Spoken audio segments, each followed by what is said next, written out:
Nashville. Tim Vogus, a professor at Vanderbilt University's Business School, was stoking the debate in his classroom one day this fall, asking first-year MBA students about one of the most successful, and controversial, companies of the day. On the syllabus was Uber, a case study in both sensational business success and rampant corporate misbehavior. A toxic culture might be obvious when you think about Uber, Professor Vogus said. But I'm an old person. What is this whole bro thing? There were some awkward chuckles, and then hands started popping up. It's carrying fraternity culture with you into adult life, said one student, Nick Glennon. Another student, Jonathan Brangan, said, it's arrogance mixed with the feeling of invincibility. You basically have these 20-year-olds who are in charge of these companies that are worth billions of dollars, said Monroe Stadler, 26. And they fly too close to the Sunday.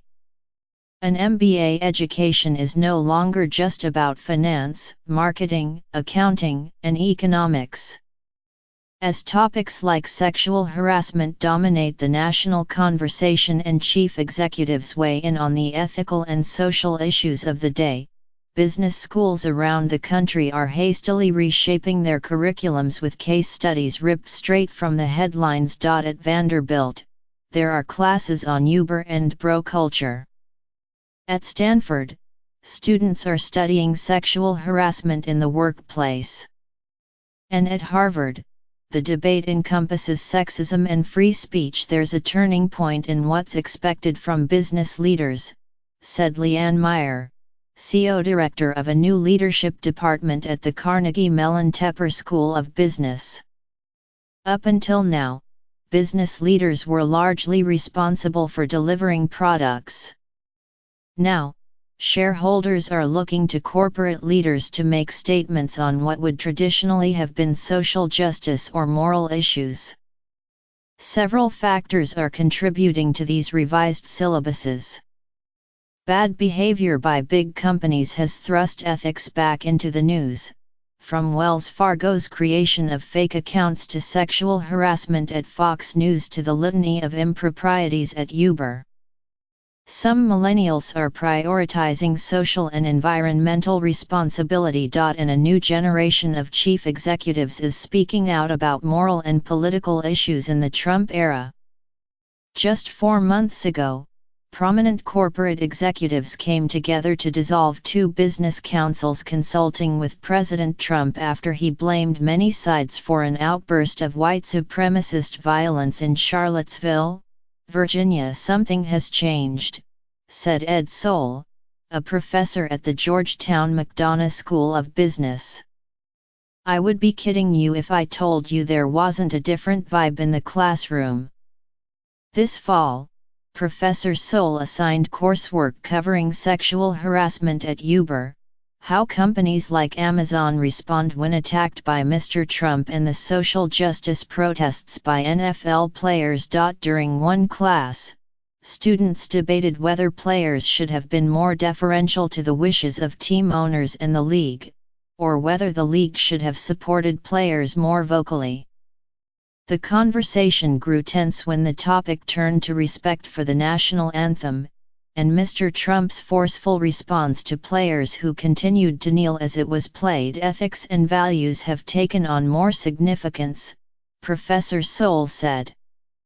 It has to do with all of the things going on in this administration, often things that challenge our understanding of ethics and leadership. Professors are reacting to the news, but they are also responding to calls from students for classes that deal with ethics.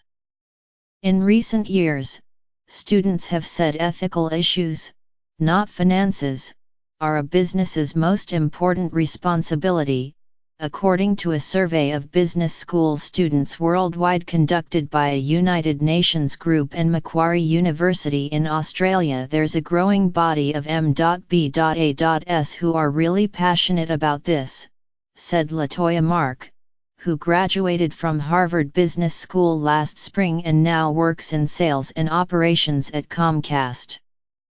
It may not affect your bottom line directly, but it needs to be affecting how you make decisions. Students also realize that as leaders of increasingly diverse workforces, they will need to understand their employees' perspectives on national debates, and how corporate decisions affect them. It is a shift, absolutely, mostly because all of our companies are just starting to look a lot different, Ms. Mark said. One way that some business schools are responding is by drawing on the social sciences, like behavioral economics and psychology.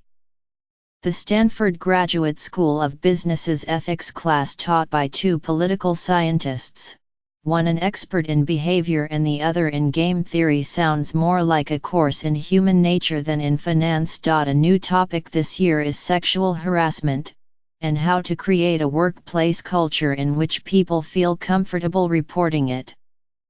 The Stanford students studied psychological research showing that people are more willing to challenge authority if at least one other person joins them, and discussed ways to encourage such reporting. Next year, Fern Mandelbaum, a venture capitalist, will teach a new class to Stanford MBA candidates called Equity by Design, Building Diverse and Inclusive Organizations. It's not just how the CEO of Uber was treating women, Ms. Mandelbaum said. The bias is throughout the system. Carnegie Mellon started its leadership department after hearing from alumni that it needed more training related to skills like empathy and communication. This fall, Ms. Meyer's students studied a contentious memo written by a Google engineer, who was then fired, arguing that women were less suited to engineering than men. We said, this is not just a gender issue. It's a business issue, Ms. Meyer said. It has marketing implications, legal implications, HR implications. Gender is an issue that students are particularly interested in, according to the Forte Foundation, which works with business schools to help more women advance into leadership roles. The foundation has developed a toolkit for men, with tips like choosing a name such as ally or liaison to denote a sense of partnership, or using role-playing scenarios about sensitive situations, like what to do if a colleague says, "She only got the promotion because she's a woman." 24 schools have started groups based on the program, including groups called the Manbassadors, for men committed to gender equity in business, at the business schools at Columbia, Dartmouth, and Harvard. The goal is making sure that as men we're very aware of some of the privileges we're afforded simply because of gender, said Alan Amini, a third-year student at the Tuck School of Business at Dartmouth and a founder of its Manbassadors group. As previously taboo subjects enter the classroom debate, students and professors are still adjusting. It can get pretty controversial, said Aaron Chatterjee, an associate professor at the Duke University Fuqua School of Business who is starting a class about activism among chief executives. I've never taught a class where I've had students talking about gay rights or drug addiction. At Vanderbilt, Professor Voga solicited ideas from the class about how Uber might change its ways. One student suggested hiring fewer star engineers and more team players. Another proposed hiring a woman to lead human resources. We have a C.E. culture in the technology sector today, but we've had C.E. brothers throughout time, said a student, April Hughes. Enron was an example of this. All the guys there thought they were smarter than everyone else.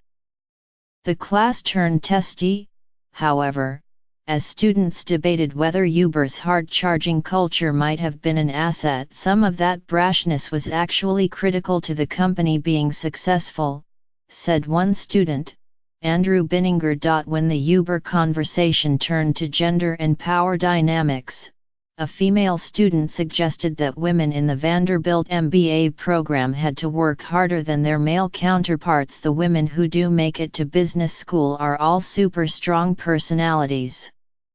Whereas the men here can float through without being the cream of the crop, Natalie Copley said, adding of the women in the class, they're not meek little timid things.